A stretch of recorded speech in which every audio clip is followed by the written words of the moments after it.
செப்பனியா 3ஆம் அதிகாரம் 15ஆம் வசனத்தை நாம் வாசிக்கலாம்.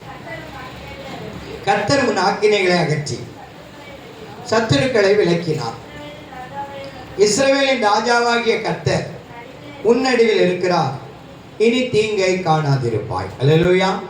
இஸ்ரவேலின் ராஜாவாகிய கர்த்தர் உன் நடுவில் இருப்பார், இனி தீங்கை காணாதிருப்பாய். அந்த முதல் பகுதி சொல்லப்படுகிறது, கர்த்தர் உன் ஆக்கினைகளை அகற்றி உன் சத்துருக்களை விலக்கினார். அல்லேலூயா. கர்த்தர் உன் ஆக்கினைகளை அகற்றி உன் சத்துருக்களை விலக்கினார், ஆகவே இனி நீ தீங்கை காணாதிருப்பாய். அல்லேலூயா. எல்லா சூழ்நிலைகளிலும் கர்த்தர் நம்மை கைவிடாமல் நடத்தி புதிய ஆண்டை காண செய்திருக்கிறார். அல்லேலூயா. இந்த ஆண்டு தேவன் நமக்கு தந்திருக்கிற வாக்கு என்பது தீங்கை இனி காண்பதில்லை. அல்லேலூயா. தீங்கை காணாதிருப்பாய் அப்படின்னா தீங்கு வராது அப்படி என்பது அர்த்தம் அல்ல. அதை நாம் அனுபவிக்க மாட்டோம். அல்லேலூயா. தீங்கில் விழுந்து விட மாட்டோம். தீங்கு நம்முடைய வாழ்க்கையில் நம்மை தொடர்ந்தாலும் அதிலே நாம் அகப்பட மாட்டோம். அல்லேலூயா. தீங்கு நம்மை துக்கப்படுத்துவது இல்லை. அல்லேலூயா. ஆகவே தீமை ஆண்டவர் வாக்கு கொடுத்தபடி இனி தீங்கை காணாதிருப்பாய், இனி தீங்கை காணாதிருப்பாய். தீங்கு என்பது இந்த நாட்களில் வருகிற கொள்ளை நோயை நீங்க எடுத்துக்கொண்டீங்கன்னா இது பயங்கரமான ஒரு தீங்கு. அல்லேலூயா. பயங்கரமான ஒரு தீங்கு. தேவனுக்கு விரோதமாய் தவறு செய்த தாவீது அந்த தவறு செய்கிறதுனால எனக்கு ஒரு பெரிய தீங்கு வரும் என்று அவர் எண்ணினதில்லை. ஆனா தீங்கு வந்த போது அதிலே நான் போராடுவதை விட கர்த்தருடைய பாதத்தில் விழுவது மேல் என்று கர்த்தருடைய பாதத்தில் விழுந்தார். கர்த்தரால் வரவிடப்பட்ட அந்த தீங்கு நிறுத்தப்பட்டது. அல்லேலூயா. அல்லேலூயா. அந்த தீங்குக்கு பெயர் என்ன பேர் தெரியுமா? கொள்ளை நோய். அல்லேலூயா. இப்படிப்பட்ட பெரிய பெரிய தீங்குகள் எல்லாம் வருகிற போது கர்த்தர் தேவ பிள்ளைகளை பார்த்து வாக்கு கொடுத்திருக்கிறாங்க, தீங்கை காணாதிருப்பாய். அல்லேலூயா. இனி தீங்கை காணாதிருப்பாய் என்று. செப்பனியாவினுடைய அந்த காலகட்டத்துக்குள் நாம் நுழைந்து பார்த்தோம் சொன்னா, அந்த காலகட்டம் என்பது கர்த்தருடைய பிள்ளைகள், தேவனுடைய ஜனம் தேவனுடைய விருப்பம் இல்லாத காரியங்களில் செயல்பட்டாங்க. அல்லேலூயா. அந்த நாட்களில் அவர்கள் சத்துருவின் கையில் அகப்பட்டார். சத்துருவின் கையில் அகப்பட்ட அவர்களை விடுவிக்கத்தான் கர்த்தர் வருகிறார் என்பது கர்த்தருடைய வருகை குறித்த முன் அடையாளங்களை அங்கே சொல்லப்பட்டது. அல்லேலூயா. அல்லேலூயா. அந்த காலகட்டத்தில் சொல்லப்பட்ட அந்த தீர்க்க தரிசனம் இந்த காலத்திலும் நமக்கு உதவியாக இருக்கிறது என்றால் ஆண்டவருடைய வருகை சமீபமாக இருக்கிறது. அல்லேலூயா. நம்ம ஆண்டவருடைய வருகை சமீபமாக இருக்கிறது.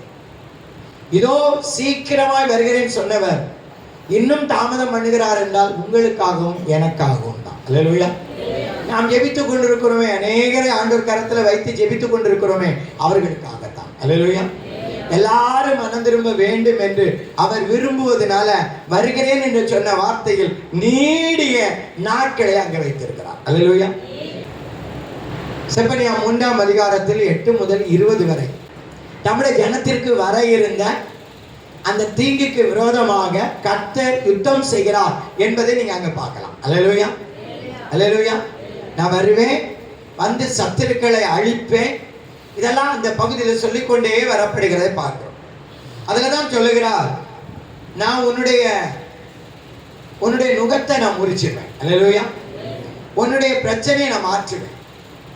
உனக்கு இருக்கிற இந்த சூழ்நிலையில நான் இஸ்ரவேலின் ராஜாவாகிய கர்த்தர், நான் உன் நடுவில் இருக்கிறேன், இனி நீ தீங்கை காண மாட்டேன். அல்லேலூயா. அல்லேலூயா. ஆண்டவர் ஆளுகை செய்கிறவர் என்பதை அந்த வேத பகுதி மிக தெளிவாக நமக்கு வெளிப்படுத்தும். அந்த 8 முதல் 20 வரை நீங்கள் வாசிக்கும் போது மிக தெளிவாக அந்த பகுதியில் நீங்க பார்க்கலாம், கர்த்தருடைய ஆளுகை அதற்குள் இருக்கிறத நீங்க பார்க்கலாம். கர்த்தர் ஆளுகை செய்ய ஆரம்பிச்சிட்டார்னு வைங்க, அதை தாண்டி யாராலையும் என்ன செய்ய முடியாது, போக முடியாது. நாம் எதிர்பார்ப்பதை விட மேலானதை பெற்றுக்கொள்வதற்கு கர்த்தருடைய ஆளுகை போதுமானது. அல்லேலூயா. கர்த்தருடைய ஆளுகை நாள் அல்லது இந்த வருஷம் என்பதை நீங்க மறக்க வேண்டாம். முயற்சி தோற்று போகலாம், ஆனா கர்த்தரோடு இசைந்து எடுக்கிற முயற்சியும் கர்த்தருடைய ஆளுகை என்ன செய்யும் தெரியுமா? நிச்சயமா ஒரு நாளும் தோற்று போவது இல்லை. அல்லேலூயா. ஒரு நாளும் தோற்று போவது இல்லை. கொள்ளை நோய் என்கிற தீங்கிலிருந்து கர்த்தர் அன்றைக்கு தாவீது விழுந்த போது அவனுடைய அழுகையை கண்டு கர்த்தர் சொன்னார், போதும்பா. தூதனை பார்த்து சொன்னார், போதும், நீ என்ன செய்ய, உன் கையை நிறுத்து என்றார். அந்த வசனத்தை ஒன்று வாசிங்க. 2 சாமுவேல் 24:16. தேவதூதன் எருசலேமை அழிக்க தன் கையை அதன் மேல் நீட்டின போது கர்த்தர் அந்த தீங்குக்கு மனஸ்தாபப்பட்டு ஜனங்களை சங்கரிக்கிற தூதனை அல்லேலூயா, அல்லேலூயா, போதும், இப்போ உன் கையை நிறுத்து என்றார். அங்கதான் கொள்ளை நோய்கள் தேசத்தில் வரும்போது ஆண்டவர் வாக்கு பண்ணியிருக்கிறாரே, தெரிந்து கொள்ளப்பட்ட நிமித்தம் அந்த நாட்கள் குறைக்கப்படும். அல்லேலூயா. தெரிந்து கொள்ளப்பட்ட நிமித்தம் அந்த நாட்கள் குறைக்கப்படும். ஆகவேதான் திறப்பில் நின்று ஜெபிப்பதற்கு கர்த்தர் விரும்புகிறார். அல்லேலூயா. அவரால் வரவிடப்பட்ட தீங்குதான் அது. ஆனா அந்த தீங்கை சரி கட்டுவதற்கு தாவீது எப்போது தேவனுடைய பாதத்தில் விழுந்து அழுதாரோ அப்பொழுது தேவனுடைய அந்த விருப்பம் அவருடைய விருப்பத்துக்கு இணங்க மாறினது. அல்லேலூயா, அல்லேலூயா. நம்ம வாழ்க்கையில பெற்றுக்கொள்ள முடியாதது, நாம் விரும்புகிறது, நாம் மேன்மையா எண்ணுவது, இதெல்லாம் நம்முடைய வாழ்க்கையில நாம் பெற்றுக்கொள்ளணும்னா கர்த்தருடைய பாதத்தில் அர்ப்பணத்தோடு அர்ப்பணிப்போடு அவர் விரும்புகிற இடத்துக்குள்ள நாம் வந்துட்டோம்னு சொன்னா நாம விரும்புகிறத அவர் செய்வார். அல்லேலூயா, அல்லேலூயா. ஒரு காரியத்தை நான் செய்வேன், நீ இதை செய்ததுனால நான் இதைத்தான் செய்வேன் சொன்ன ஆண்டவர் கூட மனஸ்தாபப்பட்டு அந்த தீங்குக்கு மனஸ்தாபப்பட்டு செய்வேன் என்று சொன்ன காரியத்தை செய்யாமல் போதும் நிறுத்துன்னு சொன்னார். அல்லேலூயா. தாவீதுடைய விருப்பம் எதுவும் அதற்கு இணங்கினார் ஆண்டவர்.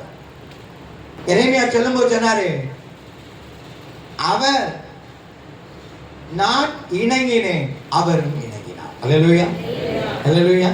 நாம எப்போ கர்த்தருடைய சமூகத்துல போய் இணங்குறோமோ அப்ப அவரும் இணங்குவார். அல்லேலூயா, அல்லேலூயா. அவர் நம்மிடத்துல விரும்புகிறது அதுதான். ஆகவே தீங்கு என்பது நம்ம வாழ்க்கையில வருகிற எல்லாவற்றிலிருந்து நம்மை விடுவிக்க நம்முடைய தேவன் போதுமானவர். அல்லேலூயா.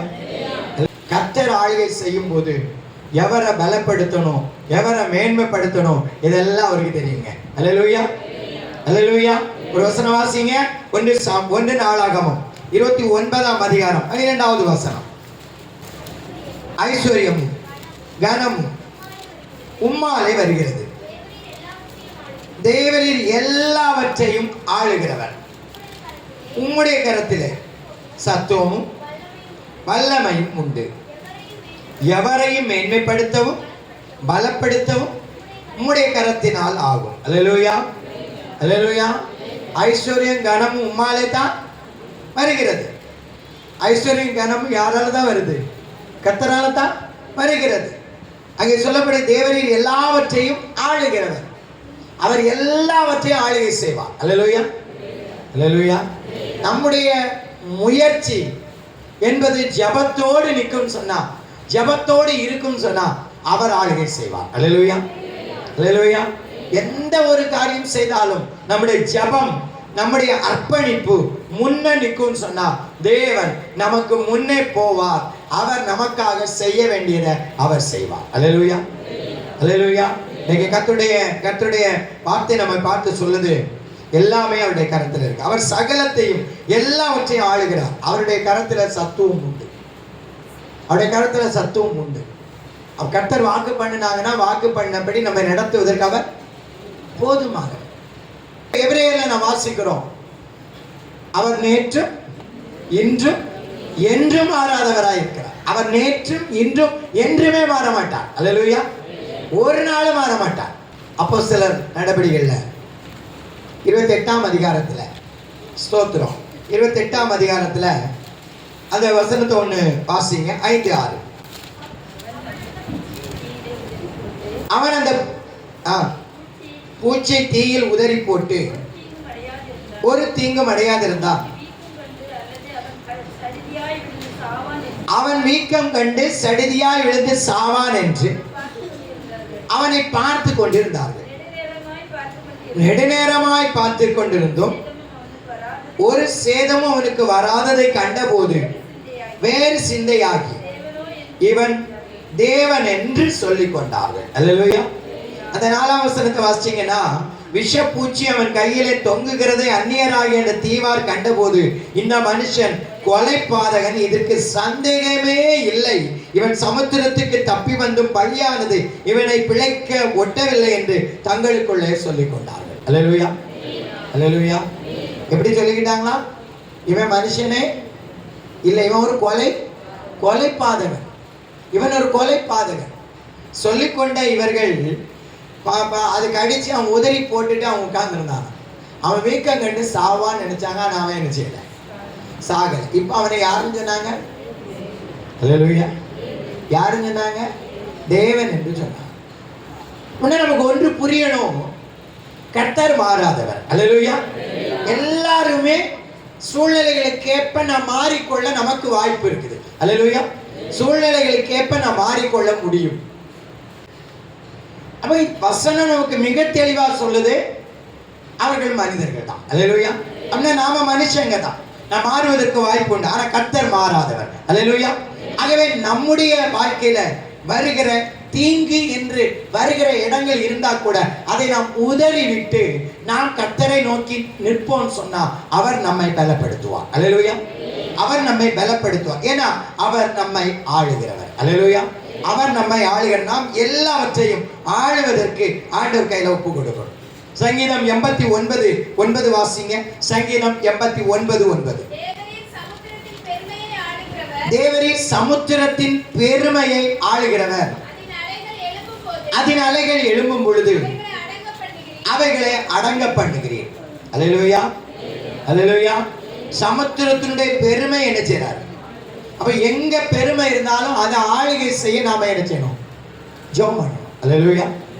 சொல்லுது, பெருமை உள்ளவர்களுக்கு தேவன் எதிர்த்து நிற்கிறார். சமுத்திரத்தினுடைய பெருமையை ஆளுகிறவர், அவர் ஆளுகை செய்யும் போது அது அடங்கும். அல்லேலூயா. அதை இல்லாமக்கல, அதை ஆளுகை செய்யும் போது அது அடங்கும். பெருமையா எழும்பி மேல வரும்போது ஆண்டவர் அதை இம்மட்டும் மிஞ்சி வராதுன்னு சொல்லி அதற்கு ஒரு அணையை வைத்து அடங்க பண்ணுவார். அல்லேலூயா. அல்லேலூயா. ஆகவே நம்முடைய குடும்பங்களில, நம்முடைய வாழ்க்கையில இதெல்லாம் வரும்போது நமக்கு தேவை ஒன்றே ஒன்றுதான், ஆண்டவரை நீங்க ஆளுகை செய்யுங்க. அல்லேலூயா. நீங்க சண்டை போடாதீங்க, நீங்க பிரச்சனைகளை பண்ணாதீங்க. எந்த பிரச்சனை வந்தாலும் முதல் ஒரு காரியம் ஆண்டவர்கிட்ட சொல்லுங்க, ஆண்டவரே நீங்க ஆளுகை செய்யுங்க. அல்லேலூயா. அல்லேலூயா. அல்லேலூயா. அல்லேலூயா. நாம ஆளுகை செய்யறது நல்லதா, ஆண்டவர் ஆளுகை செய்யறது நல்லதா? ஆண்டவர் ஆளுகை செய்யறதா நல்லது. மாற்ற முடியாதது நிறைய உண்டு. நம்மிலேயே மாற வேண்டிய அநேகவற்றை நாம் மாறுவதற்கே நாம் என்ன சொல்றது தெரியுமா? போராடுகிறோம். அல்லேலூயா. அந்த விருப்பமாக நமக்கு இருக்குது, ஆனாலும் போராடுகிறோம். போராட மனமே இல்லாதவர்கள் கட்டாயம் அவங்கள மாற்றணும் சொன்னா நாம ஆளுகை செய்து அவங்கள மாற்றிட முடியாது. கர்த்தர் ஆளுகை செய்வார் என்றால் அது மாறும். அல்லேலூயா. அல்லேலூயா. அந்த பிரச்சனைக்கு ஒரு முடிவு உண்டாகும். அல்லேலூயா. கர்த்தர் நமக்கு முன்னால அவர் ஆளுகை செய்வதற்கு நாம் ஒப்பு கொடுக்கணும். ஏன்னா அவருடைய கரத்துல எல்லாம் உண்டு. அல்லேலூயா. எல்லாமே அவருடைய கரத்துல உண்டு. ஏழையானாலும் அவன் கோழையானாலும் கர்த்தர் கரத்துல கொடுத்தாச்சுன்னா கர்த்தர் பயன்படுத்துவதற்கு அவர் போதுமானவர். அல்லேலூயா. அற்பமா எண்ணப்பட்ட நம்மைத்தான் அவருடைய சந்நிதியில நிறுத்தி இருக்கிறார். அல்லேலூயா. மேன்மையா எண்ணப்பட்ட அநேகர் வெளியே உட்கார்ந்து இருக்கிறாங்க. அல்லேலூயா. மேன்மையா எண்ணப்பட்ட அநேகர் வெளியே ஆண்டவரை விட்டு தூரமா இருக்கிறாங்க. ஆனா நம்மை கர்த்தர் அவருடைய பாதத்தில் நிறுத்தி இருக்கிறார்னா இது அவருடைய கிருபை தானே. அல்லேலூயா. ஆகவே தேவ சமூகத்தில் வந்திருக்கிற நாம ஆண்டவர் ஆளுகை செய்வதற்கு ஒப்பு கொடுக்கணும். சகல ராஜ்யங்களையும் ஆளுகிறவர் நம்முடைய கர்த்தர். 2 நாளாகமம் 20:6 சொல்லப்பட்டிருக்கு. வாசிங்க. எங்கள் பிதாக்களின் தேவனாகிய கர்த்தாவே, பரலோகத்தில் இருக்கிற நீரளவோ தேவன், தேவரீர் ஜாதிகளுடைய ராஜ்யங்களை எல்லாம் ஆளுகிறவர். உம்முடைய கரத்திலே வல்லமையும் பராக்கிரமும் இருக்கிறது. ஒருவரும் உம்மோடு எதிர்த்து நிற்க கூடாது. அல்லேலூயா. ஒருவர் கூட தேவனோடு எதிர்த்து நிற்க முடியாது. ஒருவரும் தேவனோடு எதிர்த்து நிற்க முடியாது. அப்படின்னா நமக்கு முன்னால எதிர்த்து நிற்கிறவங்க எல்லாரையும் அப்பாவுடைய கருத்துல கொடுத்துருங்க. அல்லேலூயா, அல்லேலூயா. நமக்கு முன்னால எதிர்த்து நிற்கிற ஒருவரோடு நாம் எதிர்த்து நிற்காம அவர் நிற்பதற்கு நாம் ஒப்பு கொடுத்தோம்னா அவர் ஆளுகை செய்வார். அல்லேலூயா. சகல ராஜ்யங்களையும் அவர் ஆளுகை செய்கிறவர். யோசுவா ஜனங்களை பார்த்து சொன்னாரு, நீங்களே இன்னைக்கு தீர்மானித்துக் கொள்ளுங்கள். கர்த்தர் தெய்வமானால் கர்த்தரை சேவிங்க, நானும் என் குடும்பமும் கர்த்தரை தான் சேவிப்போம். அல்லேலூயா. இன்னைக்கு நீங்களே தீர்மானித்துக் கொள்ளுங்கள் என்று சொன்னார். இன்னைக்கு நம்ம தீர்மானித்து பாருங்க, நம்முடைய கர்த்தர் பெரியவர். அல்லேலூயா. நம் கர்த்தர் ஆளுகை செய்கிறவர். வெளிப்படுத்தின விசேஷம் 1ஆம் அதிகாரம் 10ஆம் வசனம் வாசித்து பாருங்க. கர்த்தருடைய நாளில் நான் ஆவிக்குள்ளானேன். அல்லேலூயா. கர்த்தருடைய நாளில் நான் ஆவிக்குள்ளானேன். வாசிங்க ஒருவர். அப்பொழுது எனக்கு பின்னாலே எக்காள சத்தம் போன்ற பெரிதான ஒரு சத்தத்தை கேட்டேன். அது போதும். அல்லேலூயா, அல்லேலூயா. எனக்கு பின்னாலே எக்காள சத்தம் போன்ற ஒரு சத்தத்தை நான் நினைச்சேன், கேட்டேன். அந்த சத்தம் என்ன தெரியுமா சொல்லுச்சு? நான் அல்பாவும் ஒமேகாவும் ஆதியும் அந்தமாய் இருக்கிறேன். அல்லேலூயா. அந்த சத்தம் கேட்ட சத்தம் என்ன சொல்லி தெரியுமா? நான் ஆதியும் அந்தமாய் இருக்கிறேன், அல்பாவும் ஒமேகாவும் இருக்கிறேன், முதலும் முடிவுமாக நான் இருக்கிறேன். அல்லேலூயா. இப்ப எல்லாமே நான் தான். அல்லேலூயா. எல்லாமே யார் தான்? நான் தான்.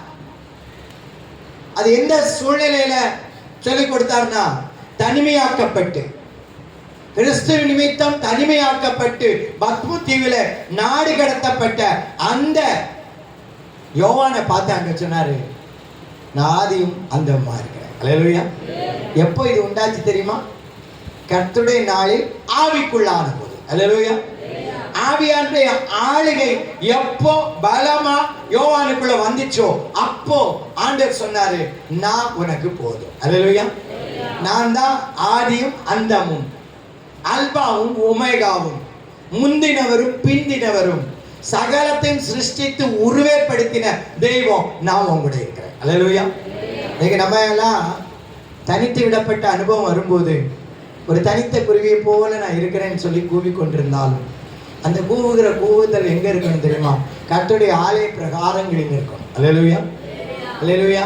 கர்த்தருடைய ஆலயங்கள் இருக்கிற அடைக்கலான் குருவிகள் ஏன் அங்க ஆலயத்திற்குள்ள போய் அடைக்கலான் குருவி அடைக்கலம் தேடி இருக்குன்னா, ஆண்டவர் எனக்கு அடைக்கலமானவர், அவர் என்ற காரியங்களை பொறுப்பெடுப்பார். அல்லேலூயா.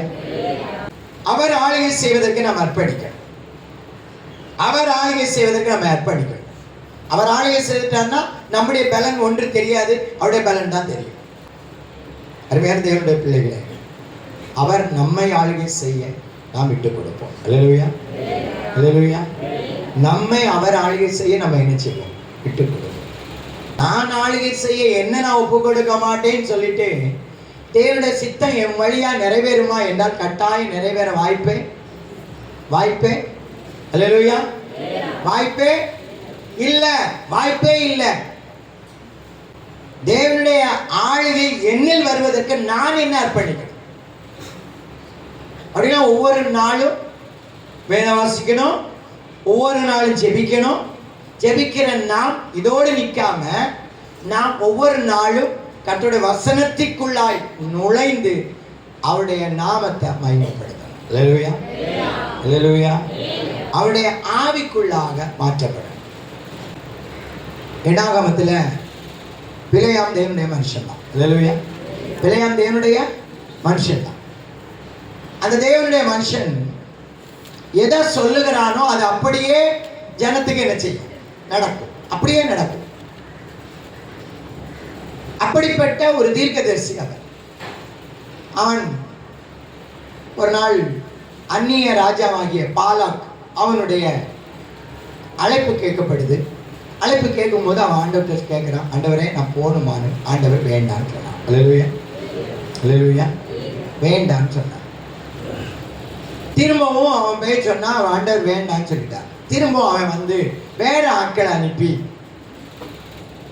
நான் கொஞ்சம் உன்னை கன பண்ணுவேன், நீ வந்து எனக்காக நான் சொல்லுகிறத மட்டும் சொன்னா போதும். உடனே அவன் மறுபடியும் ஆண்டவர்கிட்ட போய் கேட்டான். ஆண்டவர் சொன்னாரு போன்னு சொன்னார். அல்லேலூயா, அல்லேலூயா, போன்னு சொன்னார். போன்னு சொன்ன உடனே அவனும் சரின்னு சொல்லி போனான். போன போது நடந்த சம்பவம் நமக்கு தெரியும். அவன் போகிற போது கர்த்தர் உருவின பட்டயத்தோடு ஒரு தூதன் அங்கே நின்று இருந்தான். அல்லேலூயா, தூதன் நின்று கொண்டிருந்தான். எதற்கு? தேவனுடைய வார்த்தைக்கு நீ கீழ்ப்படியாமல் போகிறாய் என்பதற்காக அங்கே நின்று கொண்டிருந்தான். இது யாருக்கு தெரிஞ்சுனா, அவனுக்கு தெரியல, ஆனா கழுதைக்கு தெரிஞ்சது. அல்லேலூயா, அவனை தூக்கி சுமந்த கழுதைக்கு தெரிஞ்சது. கண்ணு முன்னால யார் நிற்கா? தேவனுடைய தூதன் உருவின பட்டயத்தோடு நிற்கிறான். உடனே அவன் பயந்து போய், அந்த கழுதை பயந்து போய் இவனை காப்பாற்றுவதற்கு அது அங்கும் எங்குமாய் போனது, உரசினது 3 முறை. அது அங்கங்க செவர்ல உரசி அவனை காப்பாற்றினது என்று பார்க்கிறோம். கடைசியா ஒரு கட்டம் வரும்போது அவன் அதை பலமாக அடித்தான். அப்போது அதனுடைய வாயை கத்த திறந்தான். அல்லேலூயா, கழுதையினுடைய வாயை கத்த திறந்தான். கழுதை இப்ப பேச ஆரம்பித்தது. எஜமானே, நான் உனக்கு இதுவரைக்கும் உனக்கு ஒரு அநியாயமும் செய்தது இல்லை, ஒரு தீமையும் உனக்கு செய்யல. நான் உன்னை சுமந்துட்டு போறேன், நீ என்ன சொல்றியோ அதெல்லாம் நான் செய்கிறேன். ஏன் இப்படி செய்த என்பது உனக்கு தெரியல. உன்னை கொல்லுவதற்கு தேவன் ஒரு தூதனை அனுப்பி இருக்கிறார். இந்த கழுதை எப்ப பேச ஆரம்பிச்சதோ, கழுதை பேச ஆரம்பித்த போது கர்த்தர் அவன் கண்களை திறந்தார். அல்லேலூயா, அல்லேலூயா. சில வேளையில கழுதை பேசினாலும் கர்த்தர் கண்களை திறப்பார் என்கிறத நீங்க மறந்துடக்கூடாது. அல்லேலூயா, அல்லேலூயா, அல்லேலூயா. பார்க்கிறதுக்கு சாதாரணமா இருப்பாங்க, பேசவே தெரியாம இருப்பாங்க, ஆனா கர்த்தருடைய கையில கொடுத்தா ஒரு வார்த்தை பலத்த காரியத்தை செய்யும். அல்லேலூயா. நான் இங்க சொல்ல விரும்புவது என்னன்னா, கழுதை வாயை திறந்துச்சுன்னா பார்க்கறதுக்கு என்னவோ கழுதை தான், ஆனா கழுதைய வாயை கர்த்தர் திறப்பான்னு சொன்னா அந்த கழுதை பேச ஆரம்பிக்கும் போது பிள்ளையாவுடைய கண்ணும் திறக்கும். அல்லேலூயா, அல்லேலூயா. நான் பெரிய ஆளாக்கும், நான் பெரிய தீர்க்கதரிசியாக்கும், நான் அப்படியாக்கும் இப்படியாக்கும் நீ எண்ணிக்கொண்டிருந்த அவனுடைய கண்களை கர்த்தர் திறந்தான். அன்றைக்கு அவன் கண்கள் திறக்கப்பட்ட போது அவன் தேவ பாதத்தில் விழுந்தான். அல்லேலூயா. இப்ப நான் போகணுமா போண்டாமா? உன்னுடைய கேள்வி அதுதான். நான் போகணுமா போண்டாமா? தூதன் சொன்னா போ, ஆனா நான் சொல்லுகிறது அப்படிதான் செய்யணும். அல்லேலூயா. இவன் போனா ஒவ்வொரு முறையும் போயிட்டு வந்து பார்ப்பான். என்ன நடக்கும்னா, இவன் சொல்ல வேண்டியது ஆண்டவர் சொல்லுவாரு, இதுதான் சொல்லணும். அவன் எப்பெல்லாம் தேவனை நோக்கி பார்த்தானோ அப்பெல்லாம் தேவனுடைய ஆவியானவர் என்ன செய்வார்? இறங்குவார். நீங்க இங்க என்னாகமம் 23:16 வாசிங்க சத்தமா ஒருவர். கர்த்தர் பிலேயாமை சந்தித்து அவன் வாயிலே வசனத்தை அருளி, நீ பாலாகின் இடத்திற்கு திரும்பி போய் இவ்விதமாய் சொல்ல கடவா என்றார். போதும். அல்லேலூயா. அவன் வாயில வார்த்தையை அருளி அனுப்பினார். அவன் ஒவ்வொரு முறையும் எங்க போய் நிற்பான்? தேவனுடைய சமூகத்தில் போய் நிற்பான். ஆனா இப்போ இந்த 24ஆம் அதிகாரத்து 2ஆம் வசனத்துக்குள்ள நீங்க அந்த பகுதியில் வந்தீங்கன்னா அவன் கர்த்தருடைய சமூகத்தில் போய் நிற்க மாட்டான், நிற்க மாட்டான். ஏன்னா கர்த்தருடைய சமூகத்தில் போய் நின்றா அவன் கர்த்தர் என்ன சொல்வார்னா, நீ இந்த ஜனத்தை ஆசீர்வதிக்கணும். இந்த ஜனம் இப்படி பெரிய ஜனம், இது பலத்த ஜனம், இது காண்டாமிருகத்துக்கு ஒத்த பலன் இதுக்கு உண்டு, இவங்களுக்கு விரோதமா எழும்புகிற எல்லாமே வாய்க்காம போயிடும், இப்படிதான் சொல்லிக்கொண்டே இருப்பார். இஸ்ரவேலுக்கு விரோதமான மந்திரமும் இல்லை, குறி சொல்லுதலும் இல்லை. இதெல்லாம் இந்த வார்த்தையெல்லாம் சொல்லி கொண்டு வந்த போது இனிமேல் கர்த்தர்கிட்ட போகக்கூடாது. நிறைய நேரம் அப்படிதான் இருக்கும். ஜெபம் பண்ணிட்டு போனா சில காரியம் நாம நினைச்சது என்ன செய்யாது, நடக்காது. இனிமேல் ஜெபனாம போவோம், நடந்துரும். அல்லேலூயா. ஜெபமானாம போனா நடந்துரும். இவன் ஜெபமானாம போனா நடந்துரும் நினைச்சா அங்கே ஆவியானவர் ஆளுகை செய்தார். அல்லேலூயா. இதுதாங்க நமக்கு தேவை. தேவன் நம்மை ஆளுகை செய்யணும். அல்லேலூயா. தேவ ஆவியானவர் நம்மை ஆளுகை செய்யணும். ஆளுகை செய்வதற்கு நம்மை முதலாவது அர்ப்பணிப்போம். அர்ப்பணிக்க முடியாதவர்களை ஆவியானவர் ஆட்கொண்டு நடத்துவார். அல்லேலூயா, அல்லேலூயா. நம்மை தேவனுடைய கரத்தில் அர்ப்பணித்திருக்கிறோமா? அர்ப்பணித்திருக்கிறோமா? இதுவரை இயேசுவை ஏற்றுக்கொண்டேன், ஞானஸ்தானம் கொள்ளல அப்படின்னு சொல்றவங்க பெற்றுக்கொள்வதற்கு நீங்க ஒப்பு கொடுங்க. தண்ணீர் இருக்கிறதே தடை என்ன? கர்த்தராகிய இயேசுவின் நாமத்தை நீர் விசுவாசிக்கிறேன்னு சொன்னா, விசுவாசிக்கிறேன்னு சொல்லுகிற உமக்கு கொடுக்கப்படும் என்று கொடுத்தார். இயேசுவை விசுவாசிக்கிறவங்க வேதம் வாசிப்பாங்க. அல்லேலூயா. இயேசுவை விசுவாசிக்கிறவங்க ஜெபிக்க தெரியாவிட்டாலும் ஏசப்பா பாத்திரம் வந்து இயேசுவே இயேசுவேனாவது கூப்பிடுவாங்க. அல்லேலூயா, அல்லேலூயா. இதெல்லாம் அதற்கு அடையாளம். ஆகவே ரட்சிக்கப்படுகிறவர்கள், மனம் திரும்ப விரும்புகிறவர்கள் ஞானஸ்தானம் பெற்றுக்கொள்ள அழைக்கப்படுகிறார். இதெல்லாம் எதுக்கு இங்கே சொல்லப்படுதுன்னா, ஆவியானவர் நம்மை ஆட்கொண்டு நடத்தணும். அல்லேலூயா. பரிசுத்த ஆவியாகிய தேவன் நம்மை ஆட்கொண்டு நடத்தணும். இன்னைக்கு நாம் நம்மை அர்ப்பணிப்போம். நாம் ஜெபிக்கிற விண்ணப்பங்களுக்கு கர்த்தர் செவி சாய்த்து கர்த்தர் அற்புதங்களை செய்வார். இன்னைக்கு